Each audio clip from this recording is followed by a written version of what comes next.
அந்த ஒரு 2-3 வாரங்களாக நாங்கள்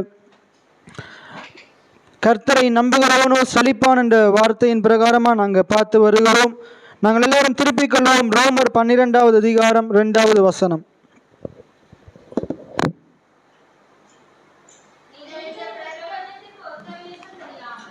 நீங்கள் இந்த பிரபஞ்சத்துக்கு ஒத்தவேஷம் தெரியாமல் தேவனுடைய நன்மையும் பிரியமும்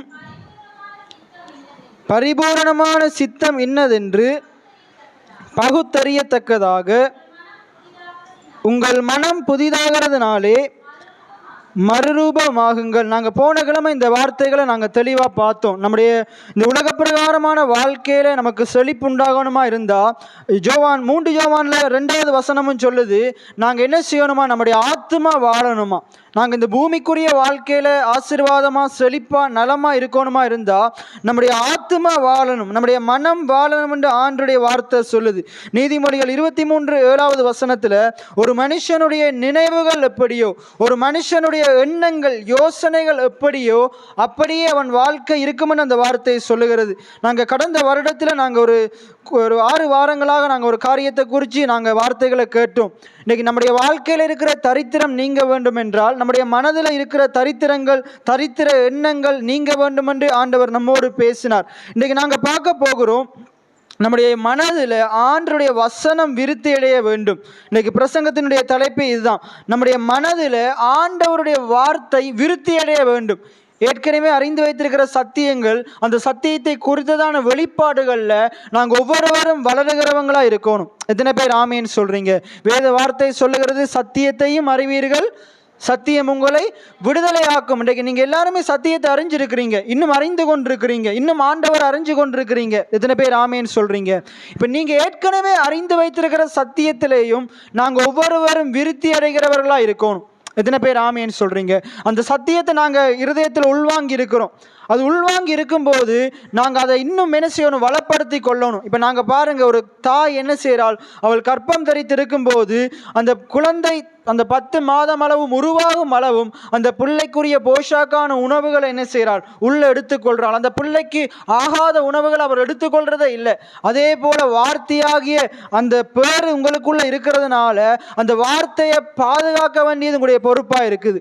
அந்த வார்த்தையை பிசாசானவன் எடுத்து போடாதபடிக்கு அதை பத்திரமா உள்ள வச்சு பாதுகாக்கிறது மிக முக்கியமாக இருக்குது. உங்களுடைய மனதில் அறையை கட்டி கொள்ளுங்கள் வேத வார்த்தை சொல்லுகிறது.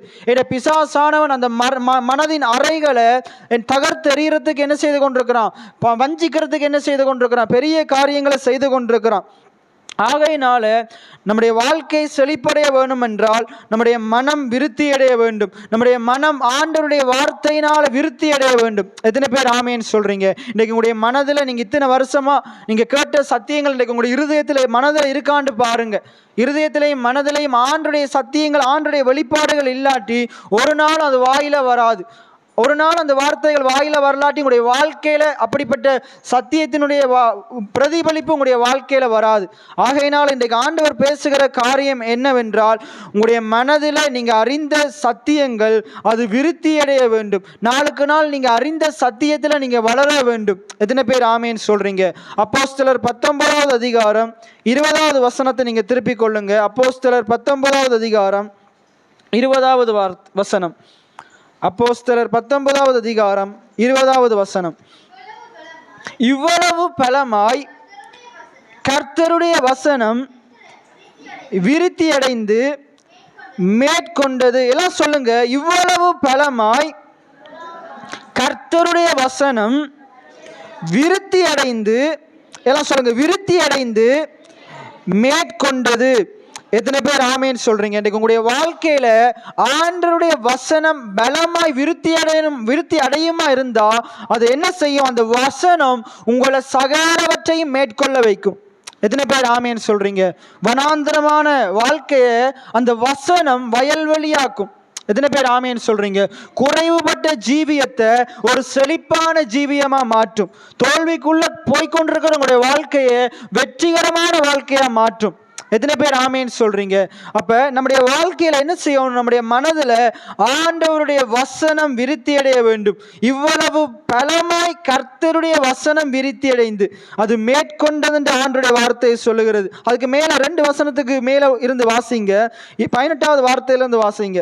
அப்போஸ்தலர் 19:18.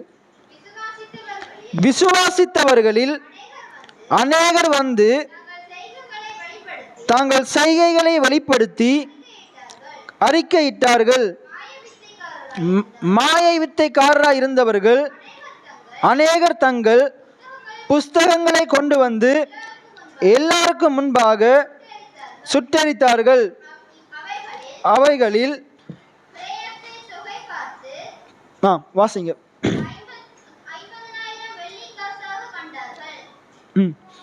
இவ்வளவு பலமாய் கர்த்தருடைய வசனம் விருத்தியடைந்து மேற்கொண்டது. இவைகள் முடிந்த பின்பு பவுல் மக்கதோனியா, அகாயா என்னும் நாடுகளில் சுற்றி நடந்து எருசலேமுக்கு போகும்படி ஆவியிலே நிர்ணயம் பண்ணிக்கொண்டு, நான் அங்கே போன பின் ரோமாபுரியை பார்க்க வேண்டியது என்று சொல்லி தனக்கு உதவி செய்தவர்களில் 2 பேராகிய தீமோத்தேயுவையும் எரஸ்துவையும் மக்கேனியாவையும் அனுப்பிவிட்டு தான் பின்னும் சில காலம் ஆசியாவில் தங்கினான். இதுல நீங்க 8வது வசனத்திலிருந்து பார்ப்பீங்களா இருந்தா, பவுல் என்ன செய்யறாருண்டா, ஜெப ஆலயத்துக்குள்ள பிரவேசித்து அவர் என்ன செய்யறாராம்? தைரியமா பிரசங்கம் பண்றாராம். 3 மாதம் அளவும் தேவனுடைய ராஜ்யத்துக்கு அடுத்தவைகளை சம்பாஷணை பண்ணி புத்தி சொல்லி கொண்டு வந்தான். எத்தனை பேர் ஆமேன்னு சொல்றீங்க? நான் போன கிழமைக்கு முதல் 2 கிழமை நான் பேசினேன். இன்னைக்கு நிறைய ஜனங்கள் ஆலோசனையை கேட்கிறதே இல்லை, அதுவும் சரியான ஆலோசனைக்கு செவிய சாய்க்கிறதே இல்லை. ஆனால் இங்கே பாருங்க, ஏன் இந்த ஜனங்களுடைய வாழ்க்கையில வசனம் விருத்தி அடைந்ததுண்டா, அவங்க ஆண்டுடைய வார்த்தையை பேசுகிற சவுலினுடைய நல்ல போதனைகளுக்கு செவியை சாய்த்தாங்க. எத்தனை பேர் ஆமேன்னு சொல்றீங்க? நல்ல போதனைகளுக்கு என்ன செய்தாங்க? செவிய சாய்த்தாங்க. பவுல் சொல்லுகிற புத்திமதிகளுக்கு என்ன செய்தாங்க? செவிய சாய்த்தாங்க. செவியை சாய்த்தது மட்டுமில்லை, அந்த செவி சாய்த்த வார்த்தைகளை தங்களுடைய மனதில் வைத்து கொண்டாங்க, தங்களுடைய இருதயத்தில் வைத்து கொண்டாங்க. எத்தனை பேர் ஆமேன்னு சொல்றீங்க? இப்ப இருதயத்துக்குள்ள வந்த வார்த்தை என்ன செய்யுது? அது விருத்தி அடையுது. எத்தனை பேர் ஆமேன்னு சொல்றீங்க? அந்த வார்த்தை விருத்தி அடைய அவங்க அறிந்த சத்தியத்தினுடைய வெளிப்பாடுகள் அவங்களுக்குள்ள நாளுக்கு நாள பெருக விருத்தி அடையும் போது அவருடைய வாழ்க்கை ஜீவியம் மாறுபடுது, அவருடைய குறைவுகள் மாறுபடுது. எத்தனை பேர் ஆமேன்னு சொல்றீங்க? அவங்க அறிந்த அந்த வார்த்தை விருத்தி அடைந்து அவருடைய வாழ்க்கையில இருக்கிற சகல குறைவுகளையும் நிறைவாக்குது. இன்றைக்கு நான் உங்களுக்கு சொல்றேன், நீங்க இவ்வளவு நாள் கேட்டு வருகிற சத்தியங்கள் இன்றிலிருந்து நீங்க அதை உங்களுடைய இருதயத்துக்குள்ள மனதுக்குள்ள வைத்து அதை நீங்க தியானிப்பீங்களா இருந்தால் அது விருத்தி அடையும். எத்தனை பேர் ஆமேன்னு சொல்றீங்க? அது அந்த வார்த்தைக்குள்ள இருக்கிற சத்தியத்தினுடைய ஆழங்களை, அகலங்களை, நீளத்தை, உயரத்தை, அந்த வார்த்தைக்குள்ள இருக்கிற ஜீவனையும் வல்லமையும் நீங்க சுதந்திரித்துக் கொள்ளுவீர்கள். எத்தனை பேர் ஆமேன்னு சொல்றீங்க? அப்ப உங்களுடைய இருதயத்துக்குள்ள, உங்களுடைய மனதுல ஆண்டவருடைய வார்த்தை விருத்தி அடைகிறதுக்கு நீங்க என்ன செய்யணும்? ஆண்டவருடைய வார்த்தைகளை தினந்தோறும் என்ன செய்யணும்? உள்ள எடுத்து இருதயத்துல வைத்து பேசிக்கொண்டே இருக்கணும். அதான் பைபிள் சொல்லுது, இவைகளையே பேசுன்ற ஆண்டவருடைய வார்த்தை சொல்லுது. அப்ப இதுல பாருங்க, பவுல் என்ன செய்யறாரு? 8வது வசனத்தை பாருங்க. பின்பு பவுல் ஜெபாலயத்தில் பிரவேசித்து அவர் என்ன செய்தாராம்? தைரியமாய் பிரசங்கித்தாராம். தைரியமா ஆண்டவருடைய வார்த்தைகளை பிரசங்கித்தாராம். அவர் பிரசங்கித்து கொண்டிருக்கும் போது அங்க என்ன நடக்குதுன்னு பாருங்க. 3 மாதம் அளவும் தேவனுடைய ராஜ்யத்துக்கு அடுத்தவைகளை குறித்து சம்பாஷணை பண்ணி புத்தி சொல்லி கொண்டு வந்தான். அவன் தேவனுடைய ராஜ்யத்துக்கு அடுத்தவைகளை தொடர்ந்து பேசிக்கொண்டே வர்றான். இன்னைக்கு அதனாலதான் ஒரே காரியத்தை எடுத்து ஒரே தலைப்பில் எடுத்து நீண்ட நாட்களாக பிரசங்கித்து கொண்டிருக்கிறோம். ஏனென்றால் திருப்பி அந்த சத்தியத்தின் ஆழங்களை பேச அது கல்லான இருதயமும் சதையா மாறும். விளங்க முடியாத மனுஷனுக்குள்ளேயும் அந்த சத்தியத்தை விளங்கி கொள்ளக்கூடிய ஆண்டவர் திராணியை கொடுப்பார். எத்தனை பேர் ஆமேன்னு சொல்றீங்க? ஒரு கிழமை ஒரு பிரசங்கம் கேட்ட சில பேருக்கு ஏறவே ஏறாது. ஆனா தொடர்ந்து ஒரு சத்தியத்துல நாங்க ஒரு வார்த்தையில ஒரு தலைப்புல நாங்க பார்த்து கொண்டே இருக்கும்போது, தொடர்ந்து கற்றுக்கொண்டிருக்கும் போது, கற்றுக்கொள்ள, அறிந்து கொள்ள, புரிந்து கொள்ள முடியாதவனுக்கும் ஒரு தெளிந்த புத்தி கிடைக்கும். எத்தனை பேர் ஆமேன்னு சொல்றீங்க? ஆகையினால அந்த பவுல் பிரசங்கம் பண்ணின போது அந்த ஜனங்கள் எப்படி அதுக்கு அந்த புத்தியை ஏற்றுக்கொண்டு, அந்த ஆலோசனையை ஏற்றுக்கொண்டு, அந்த போதனைகளை ஏற்றுக்கொண்டு தங்களுக்கு விளங்கலாட்டியும் தொடர்ந்து 3 மாதம் அளவும் தவறாம வந்து அந்த பிரசங்கத்தை கேட்டு அந்த வார்த்தையினுடைய தெளிவா புரிந்து கொண்டு வாழ்க்கை மாறினதோ, இன்றைக்கு ஒருவேளை உங்களுக்கு இந்த வார்த்தைகள் விளங்காம இருக்கலாம், புரியாம இருக்கலாம். ஆனா நீங்க தொடர்ந்து வந்து மரியாள் தன்னை விட்டு எடுபடாத பங்கை தெரிந்தது கொண்டது போல நீங்களும் ஆண்டுடைய பாதத்தில் அமர்ந்து அவருடைய வார்த்தையை கேட்கிறத தெரிந்து கொள்வீங்களா இருந்தா, நீங்க கேட்கிற வசனம் உங்களுடைய மனதில் வந்து ஒரு விருத்தியை ஏற்படுத்தும்.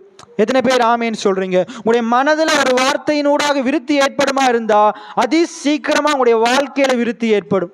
எத்தனை பேர் ஆமேன்னு சொல்றீங்க? தொடர்ந்து நீங்க பாருங்க, பவுல் என்ன செய்யறாரு? தொடர்ந்து போதனை பண்ணி கொண்டு புத்தி சொல்லி கொண்டு வர்றாரு.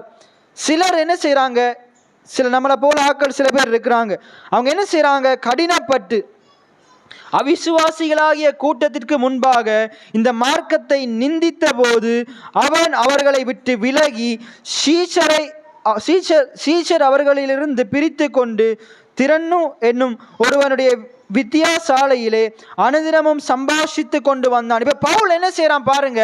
பவுல் பிரசங்கம் பண்ணும் போது சிலர் என்ன செய்யறாங்களாம்? கடினப்படுறாங்களாம்.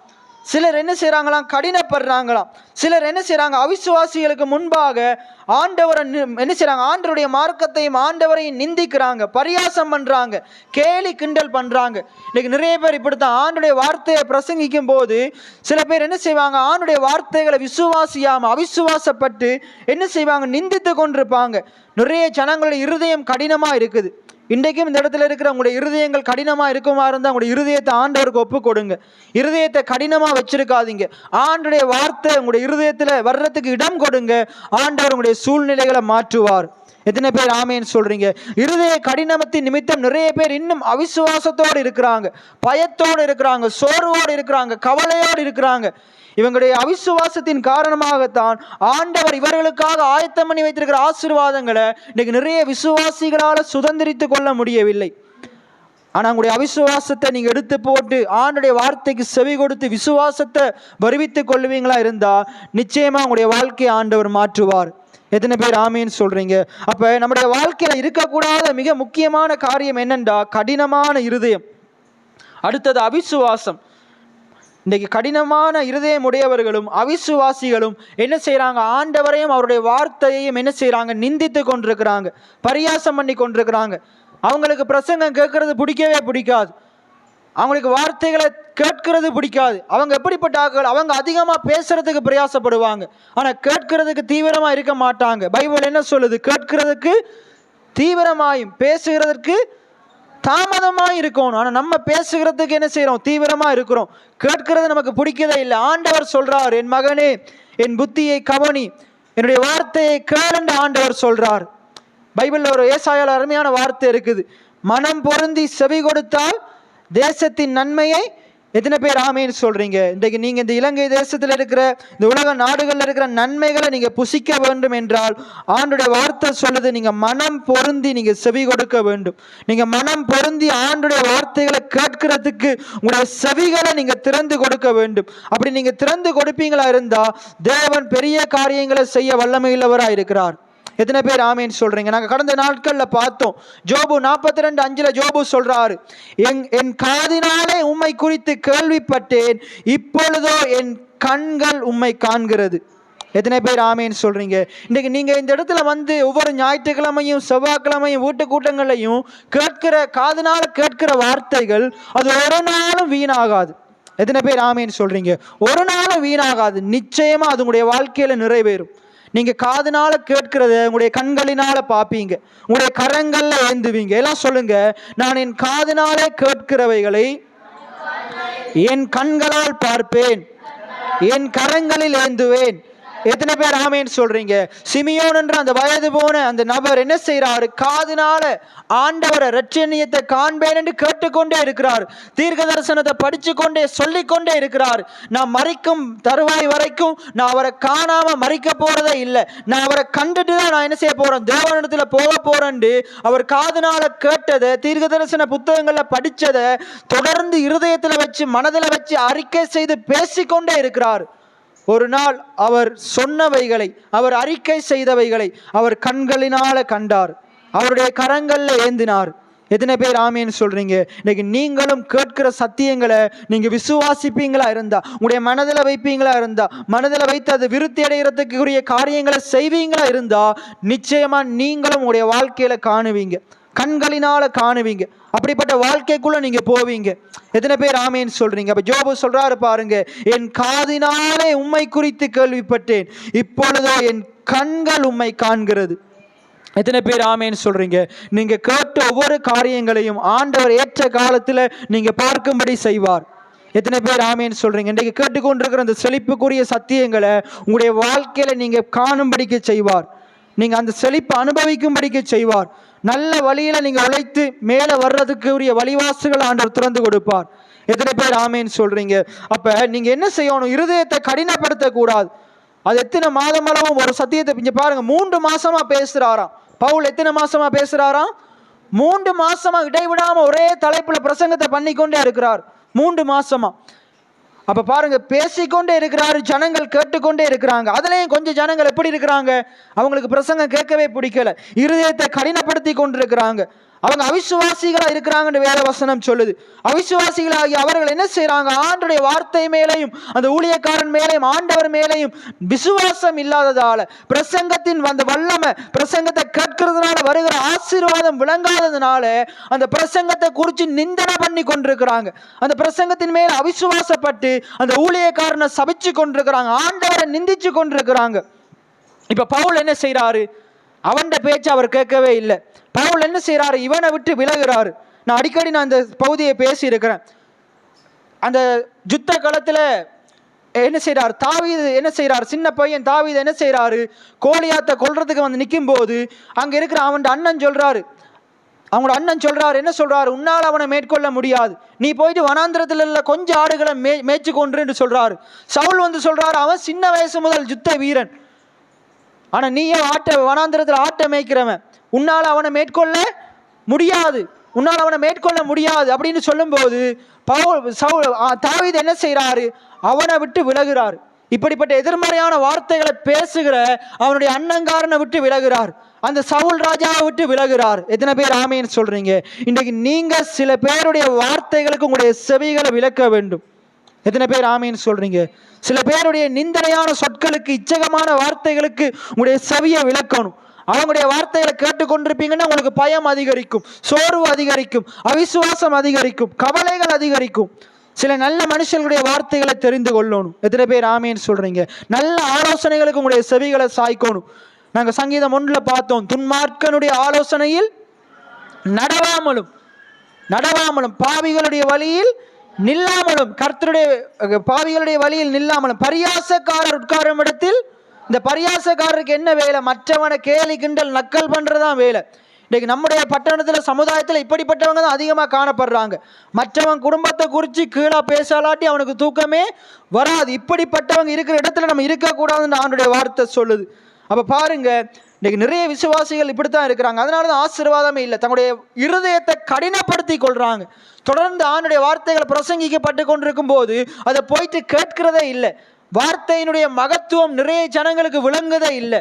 இன்றைக்கு நான் உங்களுக்கு சொல்றேன், நீங்க கேட்கிற இந்த சத்தியங்கள் உங்களுடைய மனதில் நீங்க எடுத்துக்கொள்ளா விட்டால், அதை நீங்க உங்களுடைய ஒரு ஆடு மாடு அசை போடுறது போல அது உள்ள எடுத்துக்கொண்டு ஒவ்வொரு நாளும் இரவும் பகலும் அதை அறிக்கை செய்யாவிட்டால் இந்த வார்த்தையில இருக்கிற ஆசீர்வாதங்களை உங்களால் சுதந்திரித்துக் கொள்ளவே முடியாது. ஆனா யார் யாரெல்லாம் இதை எடுத்து அறிக்கை செய்கிறீங்களோ, நிச்சயமா நீங்க அறிக்கை செய்கிற வார்த்தையின்படி உங்களுக்கு ஆகும். எத்தனை பேர் ஆமேன்னு சொல்றீங்க? அப்ப இருதயத்தை கடினப்படுத்தாதீங்க. அவிசுவாசமான கூட்டத்துக்கு மத்தியில் இருக்காதீங்க. ஒருவேளை உங்களுக்கு முன்னுக்கு நிற்கிற அது விசுவாசியா இருக்கலாம், யாரா இருக்கலாம், அது ஊழியக்காரங்களா கூடி இருக்கலாம். அவங்க அவிசுவாசமான வார்த்தைகளை பேசுவாங்களா இருந்தா, ஆண்டவரை குறிச்சும் ஆண்டவருடைய ஊழியக்காரங்களை குறிச்சும் குறை குற்றங்கள் கூறுவாங்களா இருந்தா, அப்படிப்பட்டவங்களை விட்டு விலகுங்க.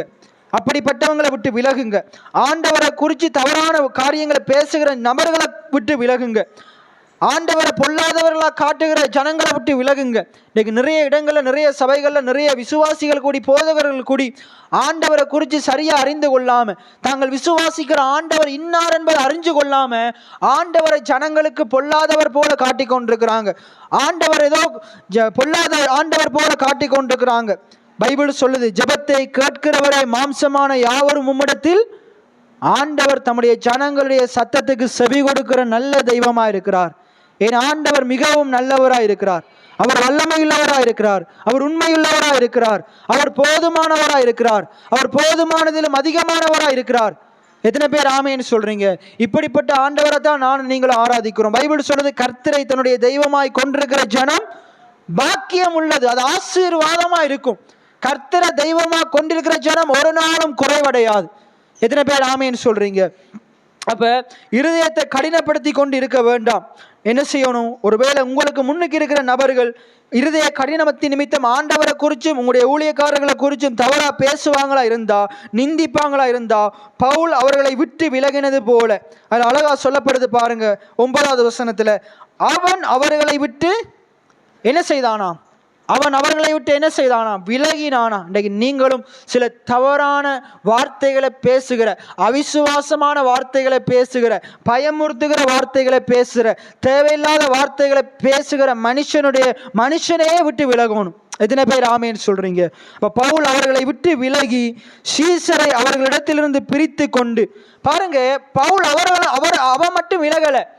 அவன் பவுல் நேசிக்கிற தன்னோடு இருந்த சில நல்ல சீஷர்களை என்ன செய்தானா? அவங்களும் அதுக்குள்ள போய் அவங்களுடைய வார்த்தைகளை கேட்டு கெட்டு போகாதபடிக்கு அவங்களையும் கூட்டி கொண்டு போறான். ஒருவேளை இன்றைக்கு உங்களுடைய வாழ்க்கையில இப்படிப்பட்ட தவறான மனுஷங்க இருப்பாங்களா இருந்தா நீங்களும் விலகுங்க. உங்களோடு இருக்கிற உங்களுக்கு விருப்பமான உங்களுடைய வார்த்தைகளை கேட்கிற அந்த நல்ல மனுஷர்களையும் என்ன செய்யுங்க? அப்படிப்பட்ட தவறான ஆலோசகர்களிடம் இருந்து தப்புவித்து கொள்ளுங்க. எத்தனை பேர் ஆமேன்னு சொல்றீங்க? சில மனுஷங்கள்ட்ட இருந்து நாங்களும் நம்முடைய குடும்பமும் நம்மோடு இருக்கிற ஜனங்களும் விலகி இருக்கிறது நமக்கு நல்லது, நம்முடைய ஆசீர்வாதத்துக்கு நல்லது. எத்தனை பேர் ஆமேன்னு சொல்றீங்க?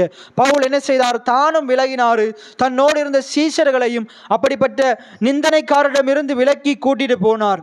எத்தனை பேர் ஆமேன்னு சொல்றீங்க? ரைட். அப்ப தொடர்ந்து நீங்க வாசிங்க அந்த வசனத்தை. கீழே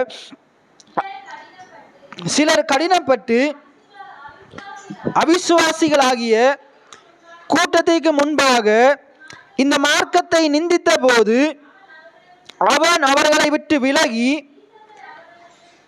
சீஷர்களை அவர்களிடத்திலிருந்து பிரித்து அவன் வேற ஒரு இடத்துக்கு போய் பாருங்க, அந்த ஜெபாலயத்திலிருந்து வெளியே போயிட்டு இன்னொரு இடத்துக்கு போய் ஒரு வித்தியாசாலைக்கு போயிட்டு என்ன செய்யறாங்க? அங்க ஆண்டுடைய வார்த்தைகளை பிரசங்கிக்கிறாங்க. அங்க பவுல் என்ன செய்யறாரு? வெளிப்பாடுகளை பிரசங்கிக்கிறார். எத்தனை பேர் நிந்திச்சாலும் நான் இந்த சத்தியத்தை பேசுறத யாராலையும் தடுக்க முடியாது. எத்தனை பேர் ஆமேன்னு சொல்றீங்க? யாராலையும் தடுக்க முடியாது. நான் ஆண்டுடைய வெளிப்பாடுகளை பேசுறத யாராலையும் தடுக்க முடியாது. அது எத்தனை பேர் நிந்திச்சாலும், எத்தனை பேர் அவமானப்படுத்தினாலும், எத்தனை பேர் இருதய கடினத்தின் நிமித்தம் குறை கூறினாலும், ஏற்றுக்கொள்ளாம போனாலும், என்னை அழைத்த ஆண்டவர், எனக்கு இந்த வெளிப்பாடுகளை தந்த ஆண்டவர் என்னை பேச வைக்கவும் வல்லமையுள்ளவராக இருக்கிறார். எத்தனை பேர் ஆமேன்னு சொல்றீங்க? எத்தனை பேர் ஆமேன்னு சொல்றீங்க? அதே போல உங்களுடைய வாழ்க்கையில நீங்க அறிந்த சத்தியங்களை நீங்க மற்றாக்களுக்கு பகிர்ந்து கொள்ளுகிறவங்களா இருக்கணும், மற்றாக்களுக்கு சொல்லுகிறவங்களா இருக்கணும். தொடர்ந்து நீங்க பார்த்தீங்கன்னா அனுதினமும் பாருங்க, அவங்க பிரிஞ்சு போய் என்ன செய்யறாங்க? சோர்ந்து போகல. வழக்கு 3 மாதம் அளவும் அனுதினமும் வார்த்தைகளை சம்பாஷித்தது போல பவுல் வார்த்தைகளை பிரசங்கித்தார். அந்த சீஷர்கள் வார்த்தைகளை கேட்டுக்கொண்டிருந்தாங்க. அதே போல இப்பொழுதும் செய்து கொண்டிருக்கிறாங்க. அனுதினமும் என்ன செய்யறாங்க? பவுல் வார்த்தைகளை பிரசங்கிக்கிறாரு. பவுலோடு இருந்தவர்கள் என்ன செய்யறாங்க? வார்த்தைகளை செவிமடுக்கிறாங்க. எத்தனை பேர் ஆமேன்னு சொல்றீங்க? நீங்க தொடர்ந்து வார்த்தைகளை செவிமடுக்கிறவங்களா இருக்கணும், வார்த்தைகளை பேசி கொண்டிருக்கிறவங்களா இருக்கணும். எத்தனையோ பேர் வந்து நிந்திப்பாங்க, எத்தனையோ பேர் வந்து அவமானப்படுத்துவாங்க, எத்தனையோ பேர் வந்து அவிசுவாசமான வார்த்தைகளை பேசுவாங்க. ஆனா நீங்க செய்ய வேண்டியது அனுதினமும் தேவனுடைய வார்த்தைகளை கேட்கிறதும் பேசுகிறதையும் உங்களுடைய பழக்கமாக்கி கொள்ள வேண்டும். எத்தனை பேர் ஆமேன்னு சொல்றீங்க? உடைய மனம் விருத்தி அடையணுமா இருந்தா நீங்க என்ன செய்யணும்? அனுதினமும் ஆண்டுடைய வார்த்தையை கேட்கணும், ஆண்டுடைய வார்த்தையை பேசணும். சொல்லுங்க, ஆண்டுடைய வார்த்தையை கேட்கணும், ஆண்டுடைய வார்த்தையை பேசணும். எத்தனை பேர் ஆமேன்னு சொல்றீங்க? இன்னைக்கு பாருங்க, இந்த பூமிக்குரிய வாழ்க்கையில நீங்க ஜெயம் பெறணுமா இருந்தா, செழிப்படையணுமா இருந்தா தேவனுடைய வார்த்தையின் பக்கம் திரும்ப வேண்டும். இன்னைக்கு நிறைய விசுவாசிகள் ஆண்டுடைய வார்த்தையை விட்டு மிகவும் தொலைவுல காணப்படுறாங்க. ஆண்டவருடனான உறவை விட்டு தொலைவுல காணப்படுறாங்க. இன்னைக்கு ஆண்டவர் சொல்றாரு, என் மகனே மகளே, ஆண்டவருடைய வார்த்தையின் பக்கம் திரும்பு, ஆண்டவருடைய வார்த்தைக்கு செவியை சாய், அவைகளை விட்டு பிரியாதிரு, ஞானத்தை நாடுன்னு ஆண்டவர் சொல்றார். எத்தனை பேர் ஆமேன்னு சொல்றீங்க? அப்ப பாருங்க, நாங்க என்ன செய்ய வேண்டும்? தொடர்ந்து அனுதினமும் ஆண்டுடைய வார்த்தைகளில் கேட்கிறதிலையும் ஆண்டுடைய வார்த்தைகளில் பேசுகிறதிலையும் இடைவிடாமல் தரித்திருக்க வேண்டும் ஆண்டுடைய வார்த்தை சொல்லுது. தொடர்ந்து நீங்க 10வது வசனத்தை பாருங்க. 2 வருஷ காலம் இப்படி நடந்ததினாலே, அப்ப அவங்க வெறுமனே அந்த 3 மாசம் அவங்க ஆரம்பத்துல ஆண்டுடைய வார்த்தையை கேட்டாங்க. ஆனா இடையில ஒரு பிரச்சனை வருது. நிறைய பேர் நிந்திக்கிறாங்க, நிறைய பேர் பரியாசம் பண்றாங்க. இப்ப பாருங்க, அதை கண்டு சோர்ந்து போகல. அவங்க அதுக்கு பிறகு 2 வருஷம் என்ன செய்தாங்களாம்? அனுதினமும் ஆண்டுடைய வார்த்தையை கேட்கிறத தங்களுடைய வழக்கமாக்கி கொண்ட. எத்தனை பேர் ஆமேன்னு சொல்றீங்க? இன்னைக்கு உங்களுடைய வாழ்க்கையில எத்தனை பேர் இப்ப நீங்க வார்த்தையெல்லாம் கேட்குறீங்க. இப்ப நீங்க போகும்போது அடுத்த 7 நாளைக்கு 6 நாளைக்கு வருவாங்க, நிறைய பேர் வருவாங்க. உங்களுக்கு முன்னுக்கு வந்து நின்று அவிசுவாசமான வார்த்தைகளை பேசுவாங்க. அவங்களுடைய இருதய கடினத்தின் நிமித்தம் உங்களுடைய இருதயத்தையும் கடினப்படுத்துறதுக்கு பார்ப்பாங்க. உங்களையும் ஆண்டவரையும் நிந்திப்பாங்க.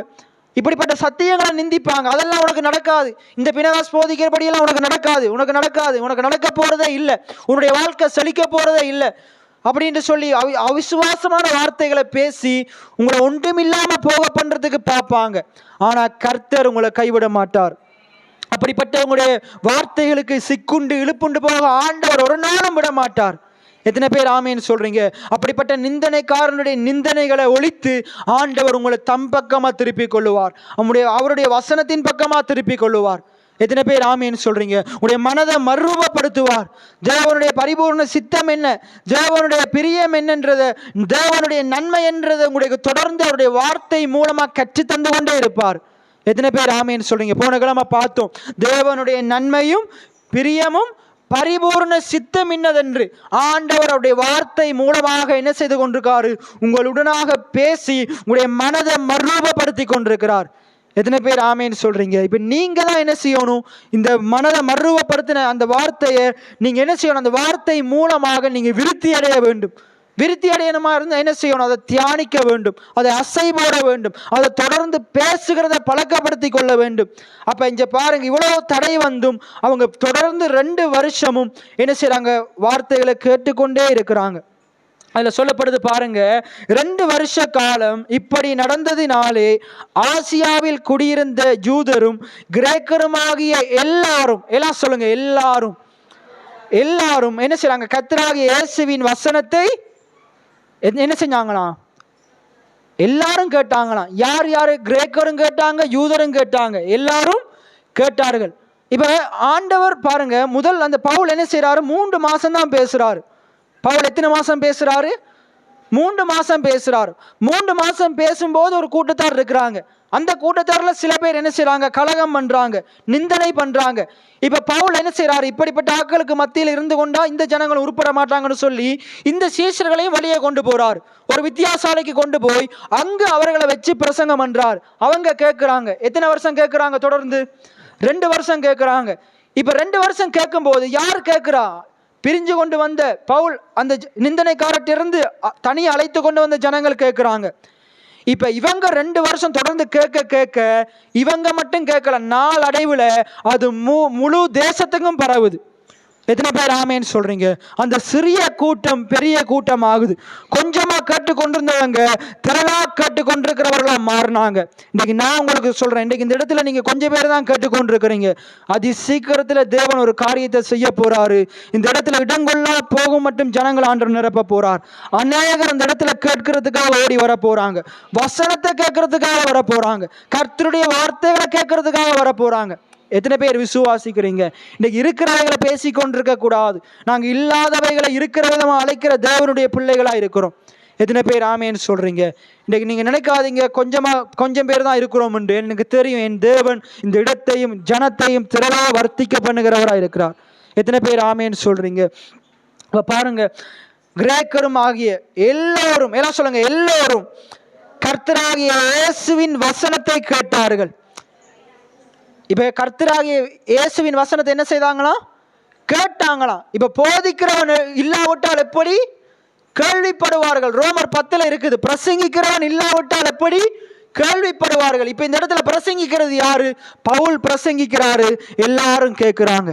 எத்தனை பேர் ஆமேன்னு சொல்றீங்க? இன்னைக்கு நான் அந்த இடத்துல பிரசங்கம் பண்ணி கொண்டிருக்கிறேன். இப்ப நீங்க கொஞ்சம் பேர் இருந்து கேட்டுக்கொண்டிருக்கிறீங்க. ஆனா இதே நான் ஒரு நாள் இந்த இடத்துல இருந்து பிரசங்கம் பண்ணுவேன், அநேக ஜனங்கள் கேட்பார்கள். எத்தனை பேர் ஆமேன்னு சொல்றீங்க? பாருங்க, ஆண்டவர் இப்படித்தான் சிறு கூட்டத்தை பெரிய கூட்டமா மாத்துறார். இங்க வசனத்தை பிரசங்கம் பண்ணா எல்லாம் வருவாங்க. தேவையில்லாத காரியத்தை எதுவும் செய்ய தேவையில்லை. எந்த மந்திரத்தையும் செய்ய தேவையில்லை. எந்த மெஜிக்கும் காட்ட தேவையில்லை. எந்த பாரம்பரியத்தை நடைமுறைப்படுத்த தேவையில்லை.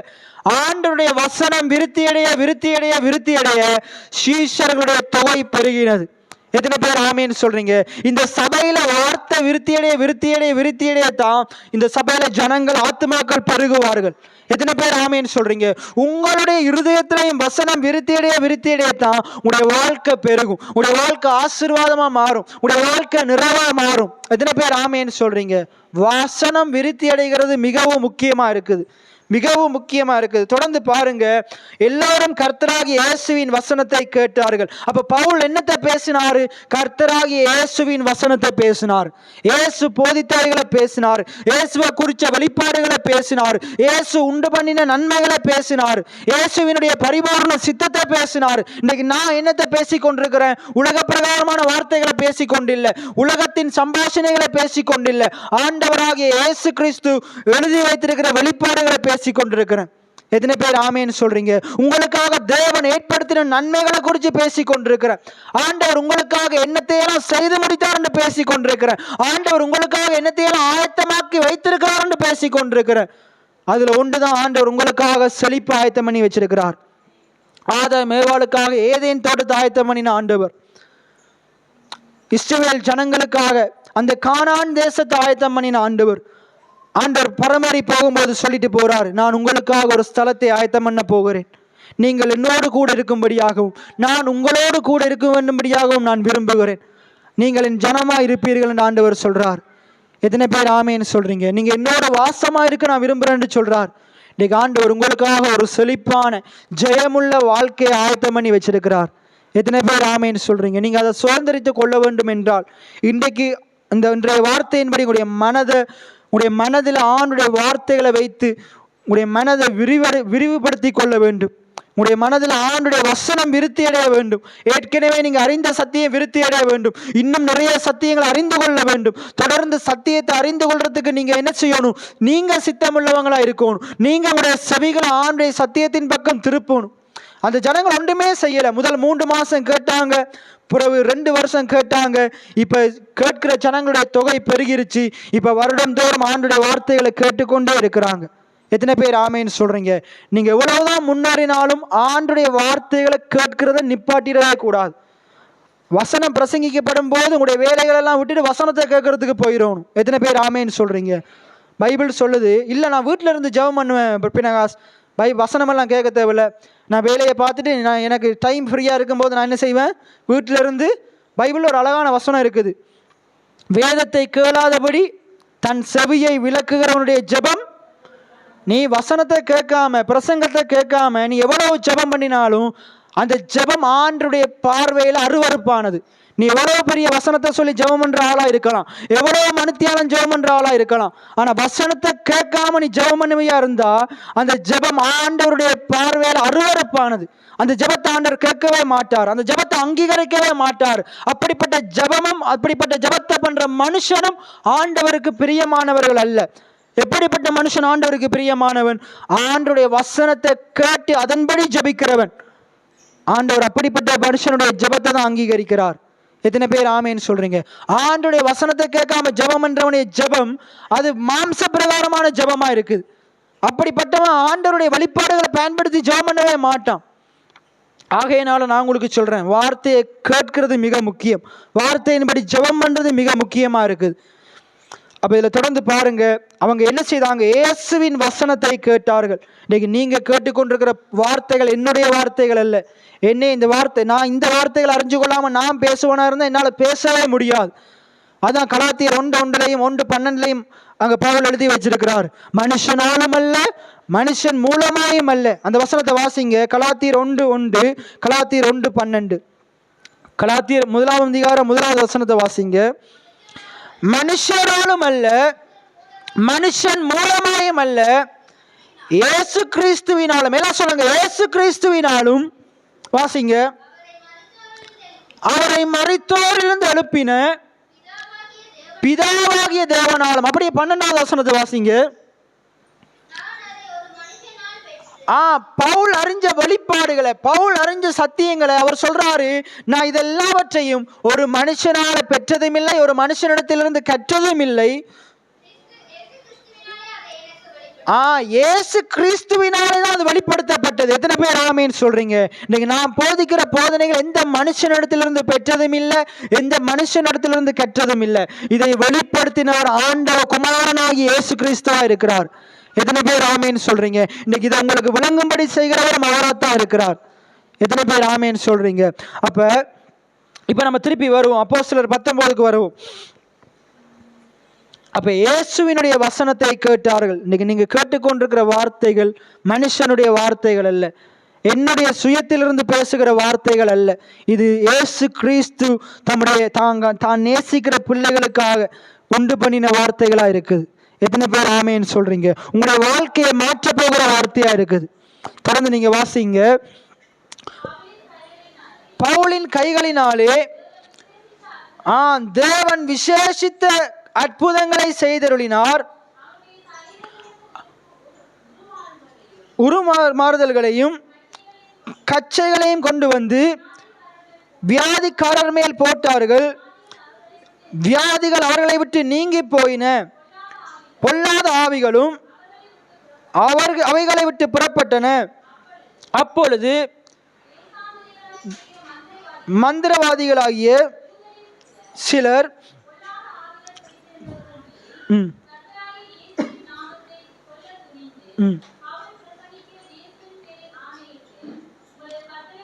அப்ப பாருங்க, பவுல் பிரசங்கம் பண்ணி கொண்டு வந்த பிரசங்கத்தை கேட்டவங்க என்ன செய்யறாங்க? இவங்க போயிட்டு என்ன செய்யறாங்க?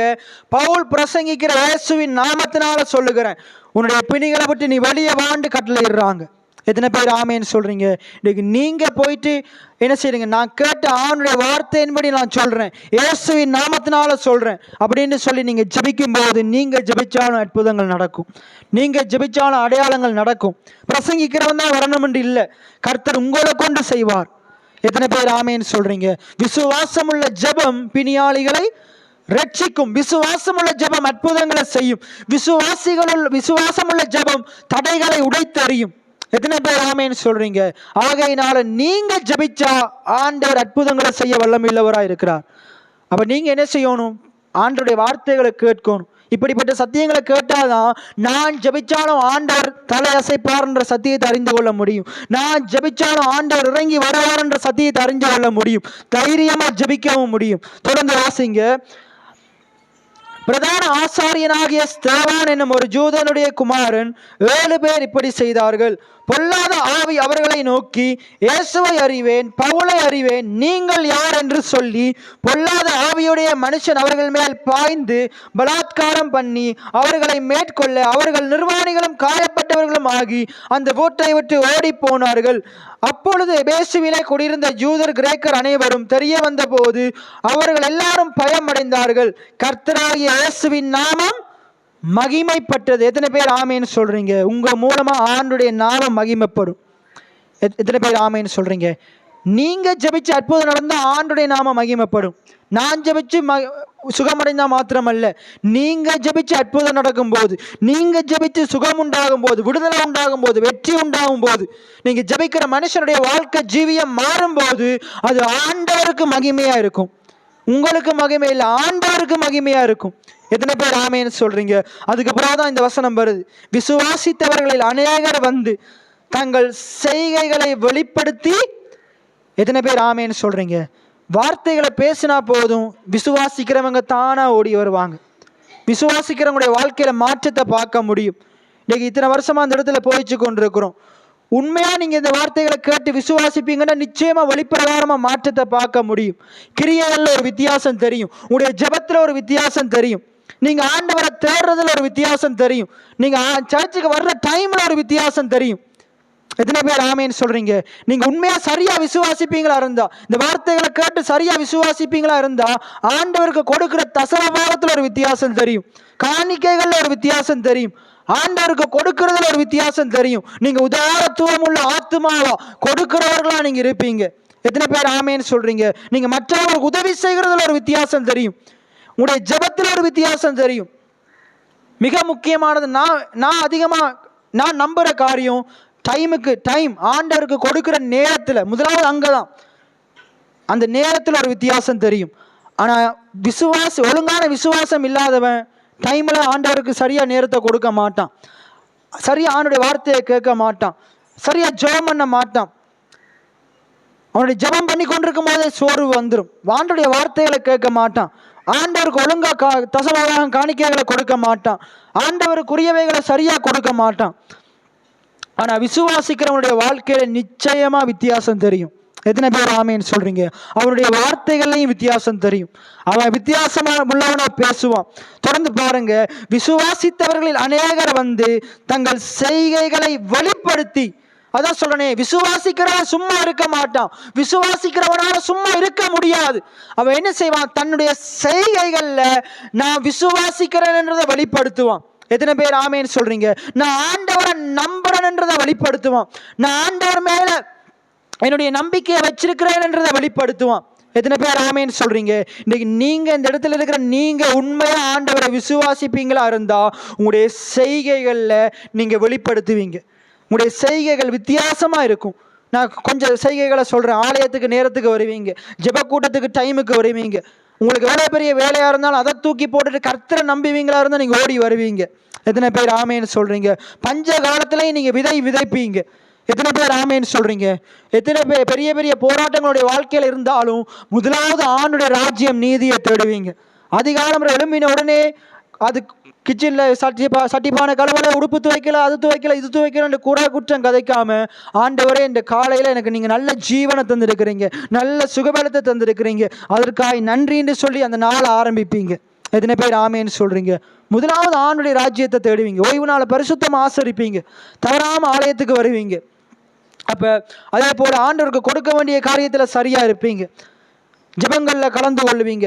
அப்ப இதெல்லாம் ஒரு கிரியை, செய்கை. பாருங்க, பைபிள் சொல்லுது, விசுவாசித்தவர்களில் அநேகர் தங்கள் செய்கைகளை வெளிப்படுத்தி. எல்லாம் சொல்லுங்க, விசுவாசித்தவர்களில் அநேகர்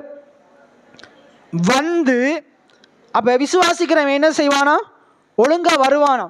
ஆண்டவருடைய வார்த்தையை கேட்கறதுக்கு என்ன செய்வானா? ஒழுங்கா வருவானா? ஆனா விசுவாசியாதவர்கள் எப்பயாச்சும் இருந்துட்டு இருக்க வருவாங்க, அவங்க நினைச்ச நேரத்துக்கு வருவாங்க. இல்லை, விசுவாசித்தவர்கள் அநேகர் தங்கள் செய்கைகளை வெளிப்படுத்தி என்ன செய்தாங்க? என்னத்தை அறிக்கையிட்டாங்க? நான் விசுவாசிக்கிற ஆண்டவர் என்னை தப்ப வைக்கிறார், என்னை உயர்த்துகிறார், என்னை வாழ வைக்கிறார். எத்தனை பேர் ஆமேன்னு சொல்றீங்க? இப்ப காணிக்கைக்கு ஒரு பாட்டு போட்டேன், ஒரு அழகான பாட்டு. இரத்தத்தால் ஜெயம், தழும்புகளால் சுகம், வார்த்தையினாலே வாழ்வு வளம். எத்தனை பேர் ஆமேன்னு சொல்றீங்க? எல்லாம் சொல்லுங்க என்னோட சேர்ந்து. இரத்தத்தால் ஜெயம், தழும்புகளால் சுகம், வார்த்தையினாலே வாழ்வு வளம். எத்தனை பேர் ஆமேன்னு சொல்றீங்க? வளம் என்ற செழிப்பு. உங்களுடைய வாழ்க்கை எப்படி வளப்பட போகுது தெரியுமா? உங்களுடைய வாழ்க்கை எப்படி செழிக்க போகுது தெரியுமா? ஆண்டவருடைய வார்த்தையினால. எத்தனை பேர் ஆமேன்னு சொல்றீங்க?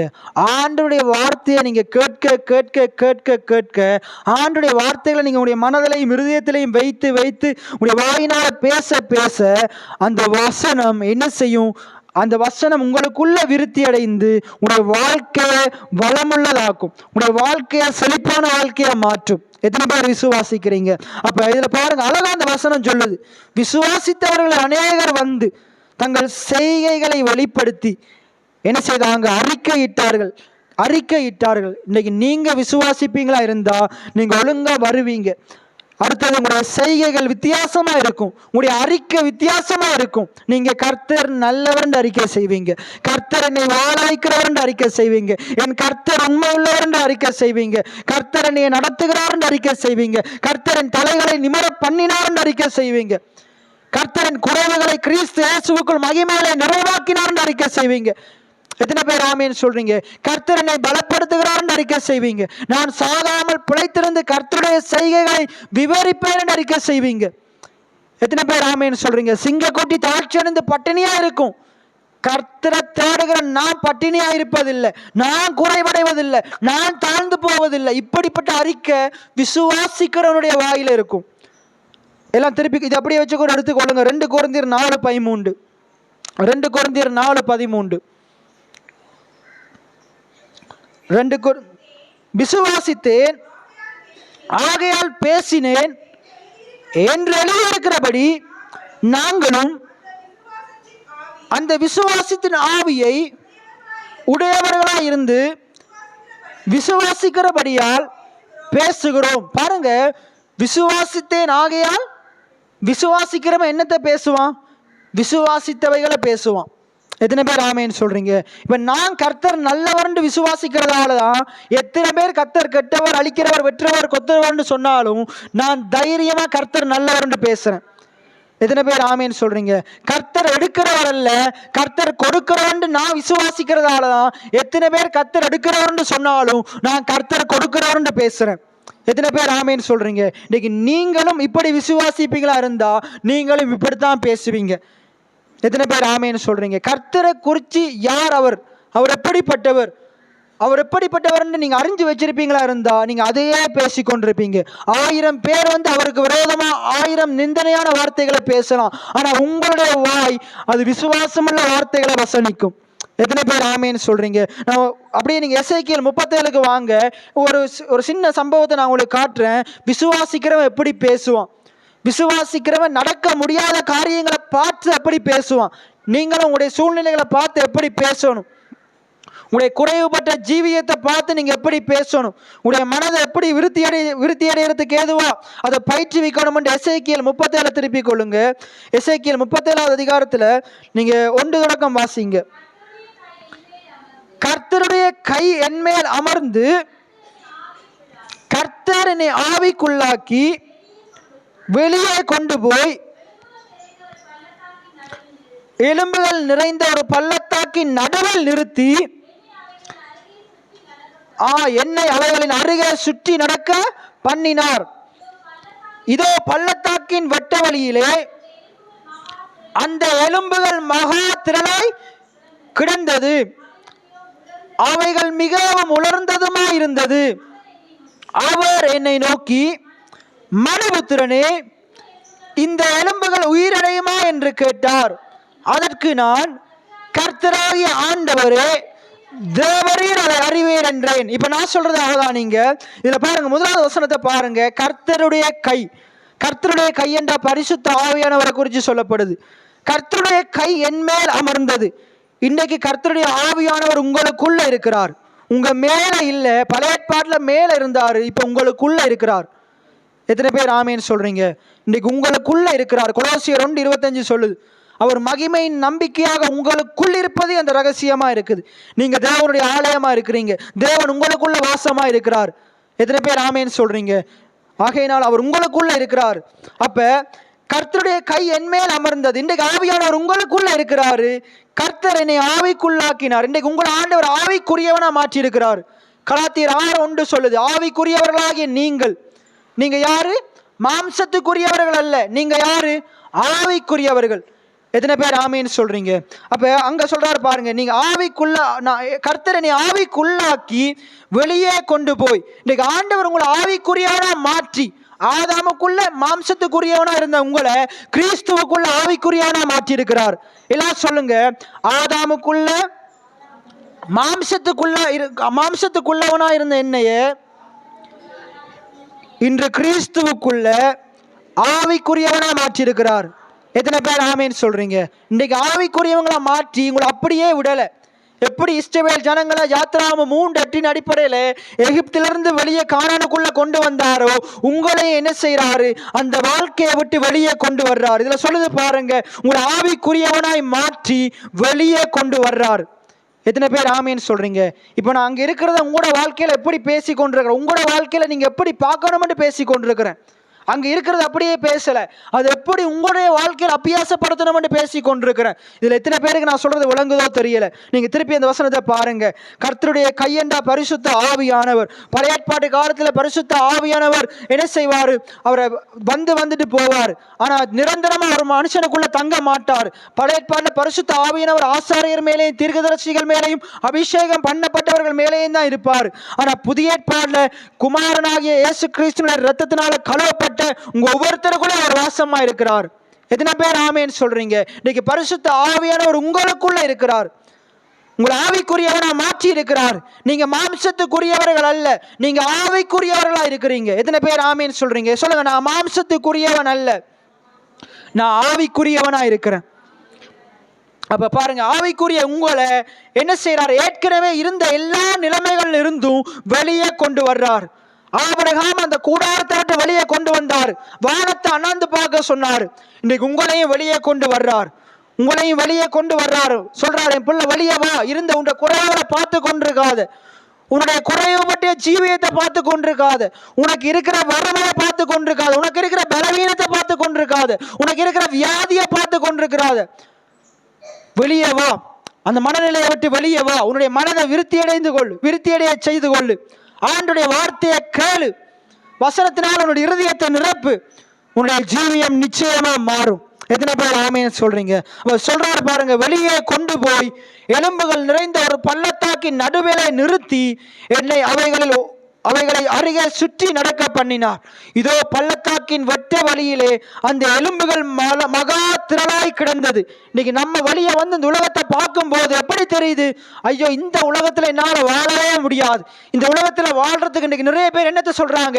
இப்படிப்பட்ட கேடுகட்ட இந்த உலகத்துல வாழ்றதுக்கு செத்து போயிட்டா நலமா இருக்கும், இப்படிப்பட்ட குறைவுகளோட வாழ்றதுக்கு வாழாம இருந்த நலமா இருக்கும். இப்படித்தான் நம்ம அநேகர் பேசி கொண்டிருக்கிறோம்.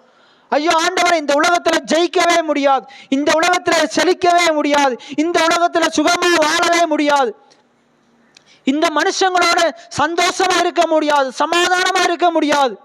இப்படி எதிர்மறையான வார்த்தைகள் சொல்லி கொண்டிருக்கிறோம். ஏனென்றால் நம்ம பார்க்கிற இந்த உலகம் எதிர்மறையான காரியங்களினால நிறைந்ததா இருக்குது.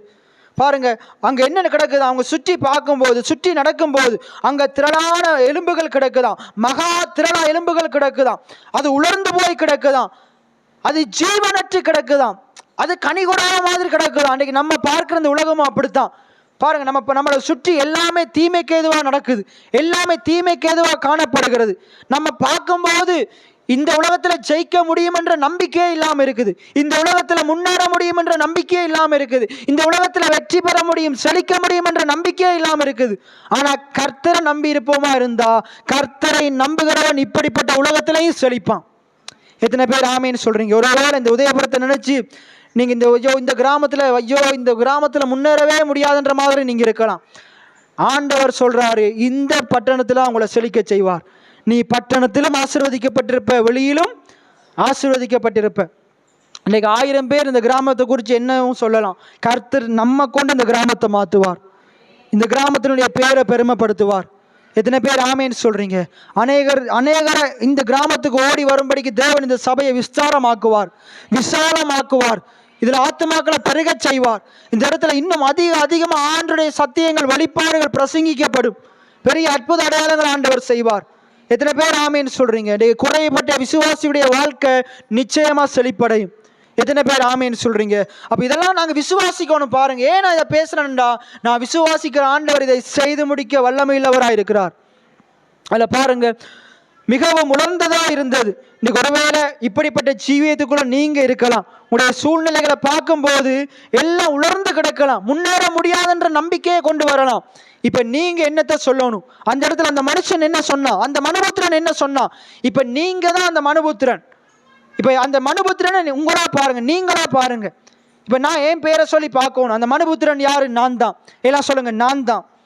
இப்ப எனக்கு தெரியாது உங்களுக்கு முன்னுக்கு என்ன எலும்புகள் உலர்ந்து கிடக்குன்னு எனக்கு தெரியாது. அவனுக்கு முன்னுக்கு என்ன கிடந்துச்சு?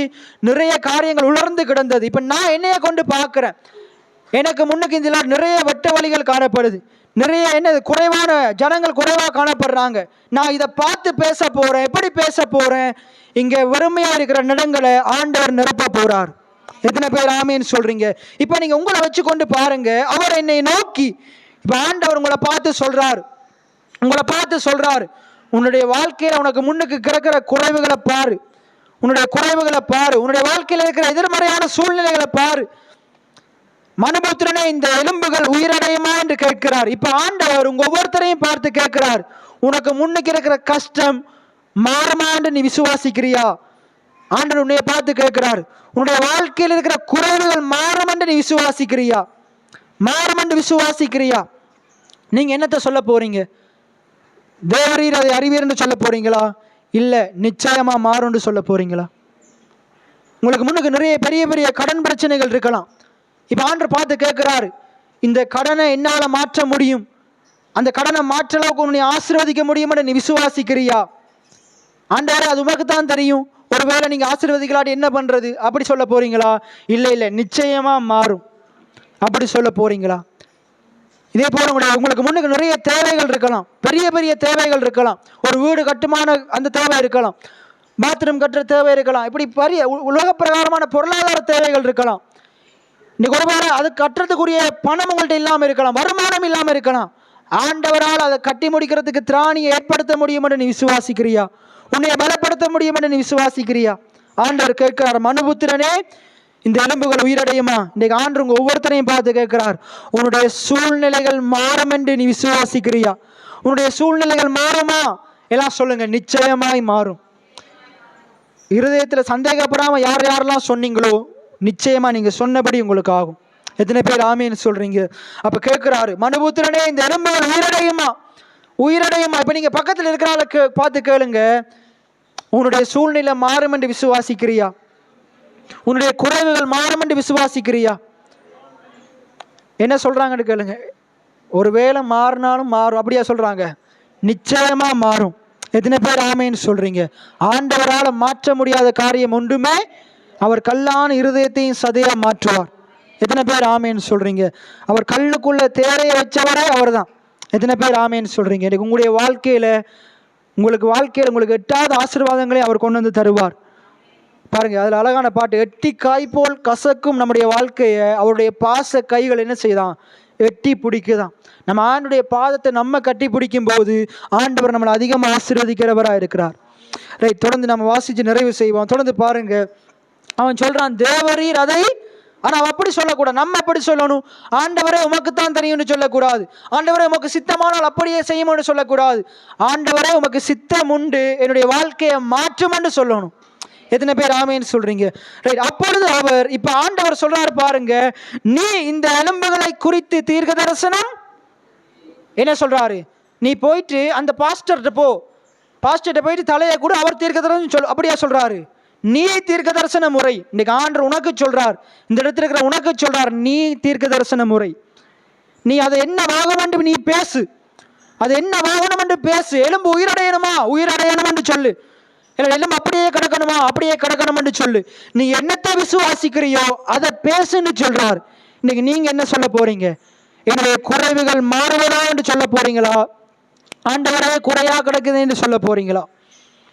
உங்களுடைய செழிப்பான வாழ்க்கை உங்களுக்கு வேணுமா இருந்தா என்னுடைய வாழ்க்கையில செழிப்புண்டாவதா என்று சொல்லணும். போன கிழமை பார்த்தோம், தண்ணீரையும் தீயையும் கடந்து வந்தோம், செழிப்பான இடங்களில் நம்ம கொண்டு போய் விடுகிற ஆண்டவராக இருக்கிறார். எத்தனை பேர் ஆமேன்னு சொல்றீங்க? இப்ப நாங்க திருப்பி வருவோம். அப்ப விசுவாசித்தேன் ஆகியால் பேசினேன் என்று எழுதியிருக்கிறபடி நாங்களும் அந்த விசுவாசத்தின் ஆவியை உடையவர்களாக இருந்து விசுவாசிக்கிறபடியால் பேசுகிறோம். இன்றைக்கு ஒருவேளை உங்களுடைய வாழ்க்கையில அவிசுவாசம் நிறைந்து காணப்படுமா இருந்தா நீங்க ஆண்டவரை நம்ப வேண்டும், நீங்க ஆண்டவரை விசுவாசிக்க வேண்டும். அப்போஸ்தலர் 19க்கு திருப்பி வந்து நாங்கள் நிறைவு செய்ய போகிறோம். அப்போஸ்தலர் 19 நாங்க பார்த்தோம், அவங்களுடைய பாருங்க, வசனம் விருத்தி அடைகிறது. வசனம் இருதயத்தில் மனதில் விருத்தியடைய அங்க இருக்கிற குறைவுகள் நிறைவாகுது. அவங்களுடைய வனாந்திரமான வாழ்க்கை வயல்வெளி ஆகுது. இன்றைக்கு உங்களுடைய செழிப்பு எங்க இருக்குண்டா அது உங்களோட கருத்துல தான் இருக்குது. நீங்க தான் தீர்க்க தரிசனம் உரைக்கணும், யாரோ தீர்க்க தரிசனம் உரைப்பாங்கன்னு பார்த்து கொண்டிருக்க கூடாது. உங்களுடைய மனதை நீங்க விரிவுபடுத்தி கொள்ள வேண்டும். சத்தியத்தை நீங்க ஏற்கனவே அறிஞ்சிருக்கிறீங்க, உங்களுக்கு சத்தியம் தெரியாம இல்லை. இத்தனை வருஷமா கிறிஸ்தவங்களா இருக்கிறீங்க, சத்தியத்தை அறிஞ்சு வச்சிருக்கிறீங்க. நீங்க அறிந்த சத்தியத்துல நீங்க இன்னும் விருத்தி அடைய வேண்டும் என்றால் நீங்க அறிந்த சத்தியத்தை நாள்தோறும் அறிக்கையிடுகிற பழக்கத்தை கொண்டு வரணும். எத்தனை பேர் ஆமேன்னு சொல்றீங்க? அது அறிக்கை செய்து கொண்டே இருக்கணும், பேசிக்கொண்டே இருக்கணும். அப்ப சொல்லுது பாருங்க, 20வது வசனத்தை பாருங்க, இவ்வளவு பலமாய் 18வது வசனம், விசுவாசித்தவர்களில் அநேகர் வந்து தங்கள் செய்கைகளை வெளிப்படுத்தி என்ன செய்தார்களாம்? அறிக்கையிட்டார்கள். இன்னைக்கு எத்தனை பேர் விசுவாசிக்கிறீங்க? கேட்கிற பவுல் போதிச்ச போதனைகளை அந்த ஜனங்கள் விசுவாசித்தாங்க. இன்னைக்கு நீங்க எத்தனை பேர் இந்த வார்த்தைகளை விசுவாசிக்கிறீங்க? இந்த இயேசுவினுடைய போதனைகளை எத்தனை பேர் விசுவாசிக்கிறீங்க? இப்ப நீங்க விசுவாசிக்கிற நீங்க என்ன செய்யணும்? தவறாம வந்து ஆண்டுடைய வார்த்தையை தொடர்ந்து கேட்கணும். எல்லாம் சொல்லுங்க, தவறாம வந்து ஆண்டுடைய வார்த்தையை தொடர்ந்து கேட்கணும். ரெண்டாவது, உங்களுடைய செயல்களில், உங்களுடைய கிரியைகளில் நீங்கள் ஆண்டவரை நம்புறதை வெளிப்படுத்தணும். எத்தனை பேர் ஆமேன்னு சொல்கிறீங்க? உங்களுடைய செயல்களில், உங்களுடைய கிரியைகளில் ஆண்டவரை நம்புறதை வெளிப்படுத்தணும். அடுத்தது, நீங்கள் உங்களுடைய அறிக்கையை குறித்து ஜாக்கிரதையாக இருக்கணும். உங்களுடைய நாவின் அறிக்கையை குறித்து ஜாக்கிரதையாக இருக்கணும்.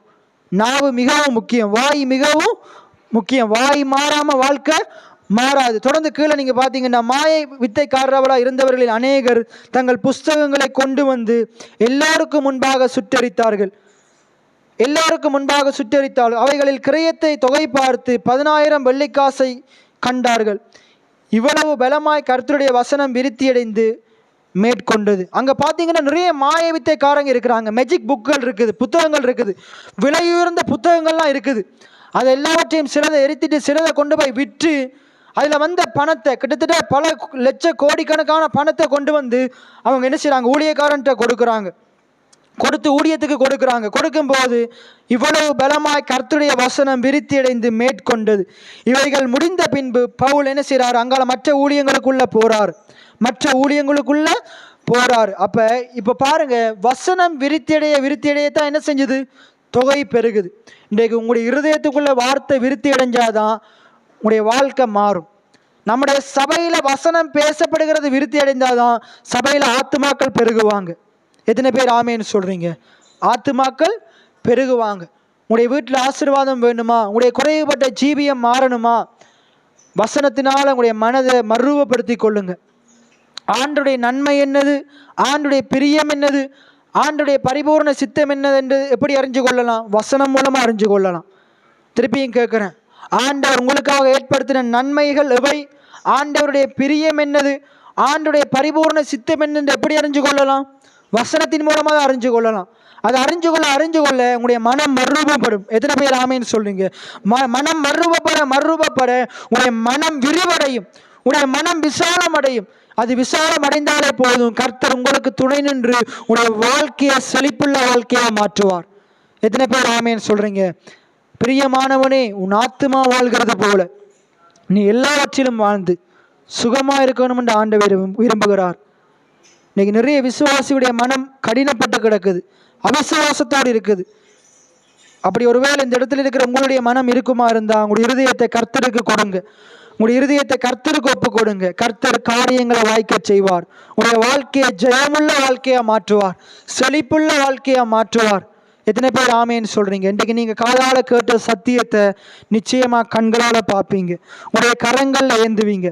இந்த வருஷம் முழுக்க கடந்த ஒரு 2-3 வருஷமா நான் பார்க்குறேன், ஆண்டவர் நம்முடைய சர்ச்சில் நிறைய பேர் வாகனங்களை வாங்கி இருக்கிறீங்க. தர்மையான அந்த ஏனஸ் ஒரு பைக் வாங்கியிருக்கிறான். வாங்கும்போது சரியான சந்தோஷம். ஆண்டவர் இதை காக்கிலும் பெரிய காரியங்களை அவருடைய வாழ்க்கையில செய்வார்.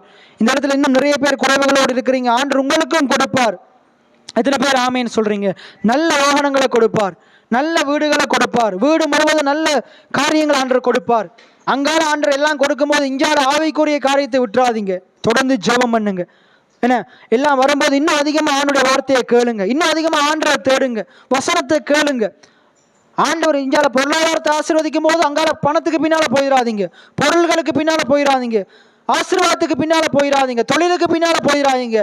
நீங்க முதலாவது இந்த காரியங்களை தேடுங்க. ஆண்டவருடைய ராஜ்யம், நீதியை தேடுங்க.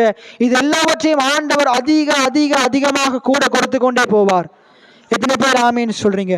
ஐஸ்வர்ய மயக்கம் உள்ளவங்களா இருக்காதீங்க, பண ஆசை உள்ளவங்களா இருக்காதீங்க. பைபிள் சொல்றது பண ஆசை எல்லா தீமைக்கும் வேறா இருக்குது. எல்லாம் ஆண்டவர் தருவாரு, ஆனா உங்களுடைய கண்கள் அதன் மேல வச்சீங்கன்னா எல்லாமே ஒன்றுமே இல்லாம போயிடும்.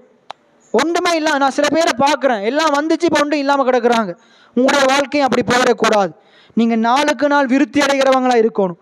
நீதிமான் பனையை போல செழித்து லீபனோனில் உள்ள கேதுருவை போல வளரணும். என்ன வளரணும், முன்னேறணும். நம்முடைய குறைவுபட்ட ஜீவியம் அடுத்த கட்டத்துக்கு போகணும், கீழே போயிடக்கூடாது. அப்படி நாங்கள் எழுந்திருந்து நாங்கள் ஆண்டவருக்கு நன்றி செலுத்துவோம். நம்முடைய மனதை நாங்கள் ஆண்டவருக்கு ஒப்பு கொடுப்போம். ஆண்டவரே, உங்களுடைய வசனத்தினால என்னுடைய மனம் விருத்தியடைய எனக்கு உதவி செய்யுங்க சுவாமி. அப்போ நான் எவ்வளவோ சத்தியங்களை இத்தனை வருடங்களாக வைத்திருக்கிறேன், ஆனால் வசனம் என்னிலே விருத்தி அடையவில்லை. ஆனால் இன்று உம்முடைய வார்த்தை என்னுடைய மனதிலே விருத்தியடைய என்னுடைய இருதயத்தை ஒப்புக் கொடுக்கிறேன். உம்முடைய வசனம் என்னுடைய மனதிலே விருத்தியடைய என்னுடைய மனதை ஒப்புக் கொடுக்கிறேன். என்னுடைய ஆத்மாவில வாழ்வு உண்டாவதாக, உம்முடைய வார்த்தையினால வளம் உண்டாவதாக, உம்முடைய தழும்புகளினாலே சுகம் உண்டாவதாக, உம்முடைய இரத்தத்தினாலே மீட்புண்டாவதாக. சுவாமி, என்னுடைய குறைவுபட்ட ஜீவியம் இயேசுவின் நாமத்தினாலே மாறுவதாக. என்னுடைய குறைவுபட்ட வாழ்க்கை மாறுவதாக மாறுவதாக. சுவாமி, மாறுமாய் எல்லாம் மாறுமாய், மாறுமாய் எல்லாம் மாறுமாய்,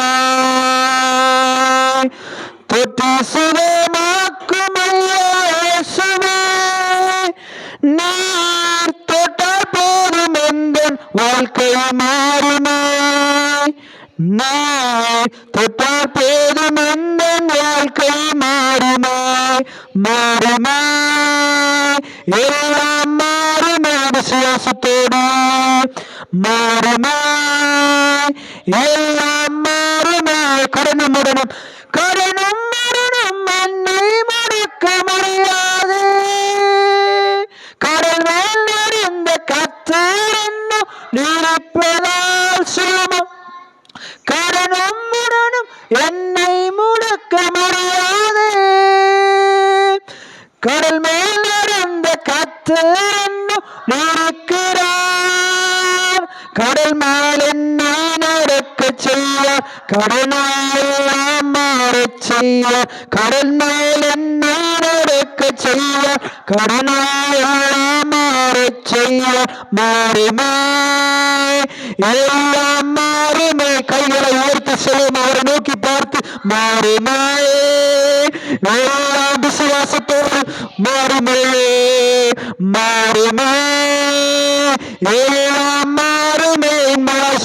நிச்சயமாக மாற்றுவார். மாறுமே எல்லாம் மாறுமே, மாறுமே மாறுமே எல்லாம் மாறுமே, மாறுமே எல்லாம் மாறுமே. தொட்டு சுகமாக்குமே இயேசுவே. ஆமென். ஹல்லேலூயா. ஆமென். ஹல்லேலூயா. நாங்கள் வசனத்தின்படி வாழ்ந்த அச்சயமுள்ள வாழ்க்கை வாழலாம். ஆபிரகாமுக்கு அவன் ஆஸ்தி இடங்கொள்ளாமல் போன்ற ஆசீர்வாதத்தை பூமி தாங்க கூடாமல் போயிட்டு, அப்படி பிரியமானவனே உன் ஆத்மா வாழ்வது போல நாங்கள் சபைக்கு வருகிற எல்லா பிள்ளை ஒரு குறை இல்லாமல் நல்ல வீடு வேணும், நல்ல வாகனங்கள் வேணும், நல்ல தொழில் வேணும், ஒரு குறை இல்லாமல் நாங்கள் ஈசாக்கு விதைத்த 1000 மடங்கு அவர்களாக கர்த்தருடைய வார்த்தைக்கு கீழ்ப்படிந்து நம்பினாங்க. இந்த அந்த உளுந்து போன எலும்பை பார்த்து தீக்க தரிசன விசுவாசத்தில் பேசினா அந்த கீழே வாசித்து அப்படியே உள்ள வந்து ஆயிரக்கணக்கான அந்த எலும்புகள்லாம் எலும்பி நீண்டதா. அப்போ நாங்கள் எலும்பி நீக்கி உயரும் போது நாங்கள் நீ விசுவாசித்தா தேவனுடைய மகிமைக்கா தேவனுடைய வசனத்தை இரவும் பகலும் வாசிக்கிற வசனம் பாக்கியவான். இந்த வேத வசனத்துக்கு பயந்து வாழுகிறவனை கர்த்தர் நோக்கி பார்க்கிறோம். கர்த்தருடைய வேத வசனத்தின்படி நடக்கிறவங்களுக்கு ஒரு குறை இருக்காது. அப்படி அதை குறை இருக்கு சந்தேகப்படாமல் விசுவாசித்து வார்த்தை எனக்கு ஆக கடுவதுண்டு. நாங்கள் காலை மாலை வேதத்தை வாசித்து ஜெபம் பண்ணும் போது ஒரு குறை இல்லாமா கர்த்தர் நம்ம சபையார மாட்டுகிறபடியா சோத்திரம் பண்ணுவோம். ஹல்லேலூயா. சோத்திரம் அப்பா, நன்றி ராஜாவே, சோத்திரம் கர்த்தாவே, நன்றி. அதே போல் ஜெபம் அந்த போல் எப்படியாவது நாளிலே டிக்கெட் வெட்டி வாழ கர்த்தர் உதவி செய்யணும். எல்லா வியாதிலிருந்து விடுதலை கொடுக்க வேண்டும்படியா ஜெபம் பண்ணுவோம். ஆமாண்டவரே, நன்றி ராஜா. டிக்கெட் வர நீங்க உதவி செய்யுங்க. பூர்ண சுகத்தை நீங்க கட்டளட வேண்டும்படியா துதிக்கிறோம் ஆண்டவரே. நன்றி அப்பா, சோத்திரம் அப்பா. அன்பான இயேசுவே, இந்த மாலை வேலை இந்த மத்தியான வேலையில் எங்கள் ஒப்பு கொடுக்கிறோம். அந்த வசனத்தை எங்கள் வாழ்க்கையில் விருத்தி அடைய அப்பா நீ விசுவாசித்தா தேவனுடைய வார்த்தையை காண்பா. எங்கள் ஜீவனுள்ள வார்த்தை எங்கள் இதயத்தில் இருப்பதாக ஆண்டவரே. நாங்கள் மோசை ஆண்டவர் என்னென்ன சொன்னாலும் அந்த இஸ்ரவேல் செங்கடல இருந்த பிறகுதான் அந்த கோலை நீட்டினான். அப்படியே நடந்தது. அவன் பேசலாம் அப்படியே நடந்த பரிசுத்தவான்களை வாழ்க்கையில வெற்றியை தந்தீரே. இன்னும் மாபெரும் காரியங்களை செய்து வருகிறீரே அப்பா. எங்களை கொண்டு இந்த உதயபுரத்தை ரட்சிக்க போறபடியால் நன்றி. நாங்கள் விசுவாசிக்கிறோம். நாங்கள் ஒரு குறையில்லாமல் வார்த்தையின்படி வாழ்ந்து வார்த்தையை விசுவாசிக்க ஆண்டவரே எங்களை வார்த்தையை வாசித்து இதயத்தில் இருக்க எங்கள் மனக்கண்களை இருதய கண்களை திறந்து அநேருக்கு நாங்கள் எங்கள் குடும்ப பிள்ளைகள் எல்லாம் சாட்சியாய் வாழ எங்களுக்கு உதவி செய்ய வேண்டும்படியா துதிக்கிற ஆயிரம் ஆயிரம் ஆத்துமாக்களை எங்கள் சபையில கொண்டு வந்து கடைசி காலத்தில் சேருங்க. அதுக்கு ஆயத்தமுள்ள பிள்ளைகளை வேதத்தை வாசித்து ஜெபிக்கிறவர்களாய் பலவந்த பண்ணுகிறவங்க தேவனுடைய ராஜ்யத்தை சுதந்திரிக்கலாம். யார் யார பலவீனர்களோடு சோர்வோடு குறையோடு இருக்கிறார்களோ எல்லா பிள்ளைகளும் குறைவில நிறைவாக்கி தேவனுங்களை ஆசீர்வதிப்படி எல்லாம் குறையெல்லாம் நிறைவாக்க ஆண்டவரே, குறையில்லாத சீக்கிரத்தில் நிறைவாக்கி ஆசீர்வதிங்க ஆண்டவரே. எங்களை ஒரு ஜீவ பலியா ஒப்பு கொடுக்கிறோம். நம்முடைய ஆண்டவராகிய இயேசு கிறிஸ்துவின் கிருபையும் தேவனுடைய அன்பு பரிசுத்த ஆவியானவர் இயேசுவின் வார்த்தையில பெருகி நாங்கள் ஆசீர்வாதமா இருக்க ஆண்டவராகிய இயேசு எங்களுக்கு உதவி செய்வாராக. என் ஆத்மாவை கர்த்தரை சோத்திரி, என் மூலமே பரிசுத்த நாமத்தை சோத்திரி. என் ஆத்மாவை கர்த்தரை சோத்திரி, அவர் செய்த சகல உபகாரங்களை மறவாதே. ஆமென். அல்லேலூயா.